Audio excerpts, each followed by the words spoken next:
All right, y'all, welcome on back to A Fresh Perspective with Jeff Charles.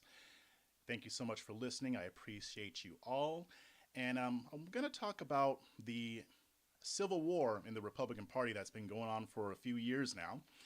Before I get into all that, I'm just going to remind you please share this podcast and please leave me a 5-star rating, especially if you're listening to this on Apple Podcasts.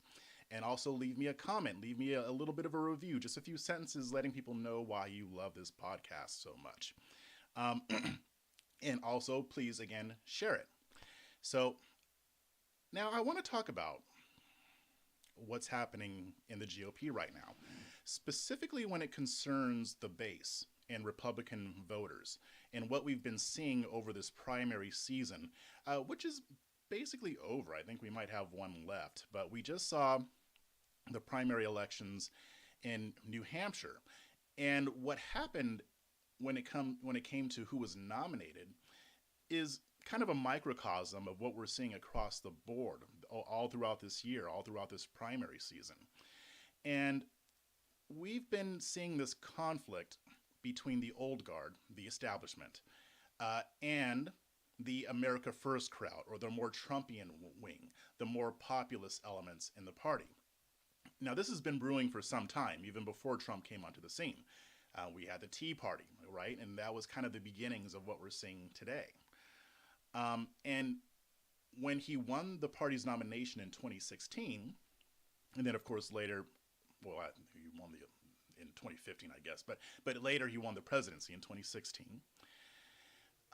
The non-establishment faction became more energized, and Trump really ignited a lot of what was already there, but he magnified it, and it grew considerably after that. And now we have seen this really bitter feud playing out between the establishment and the more populist elements who honestly resent the establishment. They resent the George Bushes, the John McCains, the Mitt Romneys, and yes, the Mitch McConnells, maybe less so than the others, but there is a very deep resentment between the conservative base and the establishment. It's really directed at the establishment, mainly because they had power for so long and did very little with it. They weren't listening to their constituents. They were stuck in their lofty think tanks from on high and on their pedestals in their ivory towers talking about policy, but not really talking to the people and not really trying to understand where their voters were coming from and what they wanted. Trump tapped into that. And even before then, some of the people that the Tea Party elected, they tapped into that as well, but not as strongly as Trump did. He had his ear to the ground. He listened to people, and so he knew exactly what to speak to, and he was able to play that populist strategy expertly. Now, over the past, I would say 6-7 years, the old guard is still trying to maintain relevance. They've been fighting very hard to hold on to the GOP. They can see that it's slipping out of their fingers. And in some cases, some saw the writing on the wall and they decided to actively work against Trump or even go outside of the Republican Party. I'm thinking about the neocons, right? The washed up neocons, like the people from the Lincoln Project. They were essentially put out of business when Trump came onto the scene because he repudiated them aggressively. He repudiated the Bush dynasty and the wars that they got us into. And that's where these people came from. So by making them irrelevant, he essentially forced them out of the party because nobody wants any part of them anymore. Even Democrats won't really touch them. I mean, they like that the Lincoln Project is willing to go full orange man bad on their behalf and position themselves as the good Republicans. But people haven't forgotten that they were the warmongers of the early 2000s. Nobody forgot about that. So for all intents and purposes, these people have no more relevance. They're relegated to perpetuating this grift, and they are a laughingstock. But there are still members of the establishment who do still have power, like I mentioned, Mitch McConnell and a bunch of others, even in the RNC, people who aren't necessarily in elected positions, but they are still involved in the RNC. And we are still seeing a sea change, but I think that these primary elections are part of the culmination of what's been going on this whole time. Now, there are other members of the establishment who have kind of wised up and they realize that it's better to work with Trump than trying to work against him. Some of them have changed their minds, or some of them, even if they don't like him, they recognize that he's in control. So it's best to try to work with him to try to achieve their objectives, right? And then you have you have the Liz Cheneys of the world and the Adam Kinzingers, and they learn the hard way that basing your entire platform on Orange Man Bad isn't exactly lucrative on the right. It's more lucrative on the left. But at the end of the day, it's always the voters who decide. It's going to be the voters who will decide whether the old guard remains ensconced in place or if it is uprooted and replaced with something else. And that brings me to New Hampshire's primaries. And what those primaries showed is that the base is ready for change, even if it means potentially losing a few elections. So stay with me here. Now, in these races, Trump didn't get involved. He didn't endorse anybody. He didn't really do much campaigning. But this is one of those races in which the Democratic Party funded people who they thought would be too radical to win in the general election. So they wanted these people to win in the primaries, these Republicans to win in the primaries, so that the Democrats would have an easier time defeating them in the general election. It's a gamble. It's a gambit. And it's a risky move, but it's ballsy. I'll give them that. I mean, and especially because Democrats are in a very desperate position right now. They need to try some stuff and throw stuff against the wall to see what sticks, right? I'm not confident that this is going to work for them, but it could. Now, this is from the Washington Examiner. Quote, "This time it was the Democratic Party that meddled and by design propelled a slate of Republicans to the nomination for Senate and in 2 congressional districts who top Republicans in Concord and Washington believe jeopardized their party's prospects in the otherwise very winnable midterm elections in New Hampshire. All told, Democratic groups spent millions of dollars on the effort, successfully countering and spending on behalf of the losers by organizations linked to GOP leaders." So we have Senate nominee Don Bolduc and 2 House nominees named Caroline Levitt and Robert Burns, who won their primaries. And these people are very American first. I want to say that Bolduc is one of those that contest the results of the 2020 presidential election. And we've seen across the board a lot of these candidates who question the election are winning. Carrie Lake in Arizona, she's running for governor. She's one of them. That's what the conservative base wants. And I don't think it's necessarily about contesting the 2020 election. I don't think that's part of the litmus test. I think it's more, are they more MAGA or are they more populist?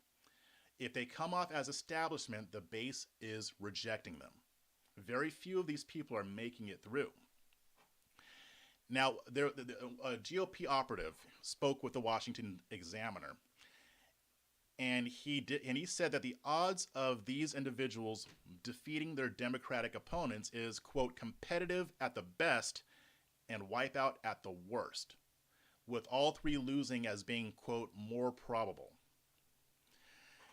Now, the Examiner noted that this, quote, this concern is shared by, among others, New Hampshire Governor Chris Sununu, Senate Minority Leader Mitch McConnell, and House Minority Leader Kevin McCarthy.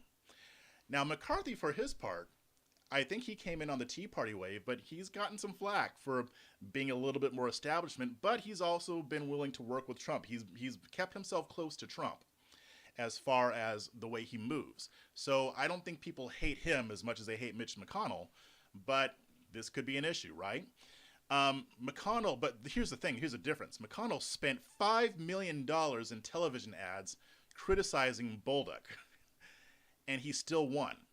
Now, you can say this is because of the Democrats. Maybe. But it's doubtful. I think what it is that the conservative base wants people who they think are going to go to Washington or go to whatever office they're going to and fight on their behalf because they've already seen that establishment figures will not. So this means that even if this person might lose to a Democrat, to them there's not as much of a difference between an establishment Republican and a Democrat in that seat.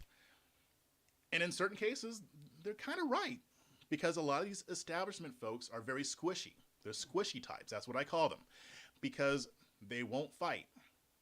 They'll give in to Democrats, or even if they're not necessarily giving into them overtly, they're refusing to push back. I think that's one of the reasons why a lot of people like Representative Marjorie Taylor Greene, because at least the perception is that she fights for them. She fights for her constituents. Now, I'm not sure how much I agree with that because to me, fighting, yes, it's the rhetoric. It's even, the theater. I get it. We got to have the theater. But it's also policy, though. So if somebody's doing all this bluster, but they're not really introducing meaningful policy, then they're not really fighting for you. They're just talking loud and saying nothing. And so there are a few people who concern me in that regard because we've got some people who are more MAGA-fied, but they're not doing much more than talking. Now, to be fair, they don't control the House and the Senate yet. If and when that happens in November, I'm going to be looking closely. And if they're talking loud and saying nothing and they're not putting forth legislation, I will be on their asses. You guys know me. So like I said, I kind of give them a little bit of a pass because there's not a whole hell of a lot they can do while they don't have control of either chamber of Congress. But I expect to see some actual policy. I expect to see them get the ball rolling on a lot of these investigations. McCarthy came out with his commitment to America, and I expect them to get started on at least some of that. I don't expect them to accomplish all of it. Even if they had all, the White House and both chambers of Congress, they might not accomplish everything, but I expect to see the beginnings of that when they take over, especially when it concerns the investigations, because, hey, turnabout is fair play, right? And I'm sure that with the Biden administration, there's going to be a lot to investigate, even beyond Hunter Biden. But I digress. Like I was saying, Republican voters, yes, they want Republicans in Congress, but they're not as concerned with electability as much as they are with repudiating the establishment. Now, in these midterm elections, we can expect to see even more non-establishment populist Republicans going to Washington, D.C. But this alone is not going to break the grip that the establishment has on the party. They still have a lot of power. This is going to take some of it away. But what I'm wondering, what I'm a little bit concerned about, because I want this to happen, is I'm not sure that people realize that this is a long-term endeavor. Like this momentum against the old guard can't just stop after 2022. It's got to happen again in 2024, 2026, 2028. It's going to be a while before the McConnells of the party are removed. So what I'm hoping doesn't happen is that we see a lot of the America First types or the non-establishment types making it into Congress and we think, okay, great, we're good. Now we're going to go in the right direction. No, there's still more work to do. So the question is, can the non-establishment maintain this momentum long enough to rid the GOP of the old guard completely, or at least to a point to where they have very little influence, or to where the ones who are remaining have to fall in line? Because again, they had their chance, right? Voters, the base gave them their chance for the past few decades, and we can see now how they have squandered that, right? So this conflict is going to continue. And yes, I do believe the non-establishment faction is winning. That is one of the reasons why President Joe Biden gave his Sith Lord speech back earlier this month in Philadelphia, because they read the writing on the wall. They realize that they're not going to have the Romneys to kick around anymore. And they're deathly afraid of it, because if the trend continues, then we will have more people in Congress and in positions of power, even at the state level and local level as well, who are not willing to go along to get along. People who are there to actually push a conservative agenda. And again, this is happening at the federal level, but again, we're seeing at the state level. at the local level. We saw what happened in Florida with when Ron DeSantis got involved in school board races. That was huge. It was brilliant.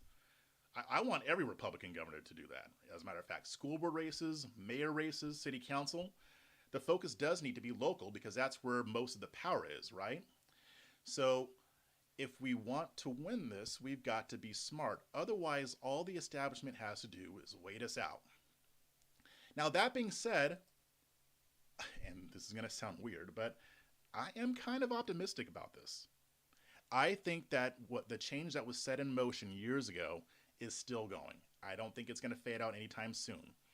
People have realized that they are done with the old way of doing things and they want something better. Even if they don't want full-on populism MAGA, they still recognize the need for something different. So we're going to see how this turns out. But I really appreciate you guys joining this program and listening. I love you all. And I've got some stuff coming up that I will be announcing a little bit later. I'll just give you a hint. I'm working on a Substack. Breaking news. So go ahead and keep following me. I will let you know what's going on. But again, thank you so much for tuning in. And I will catch you on the flip side.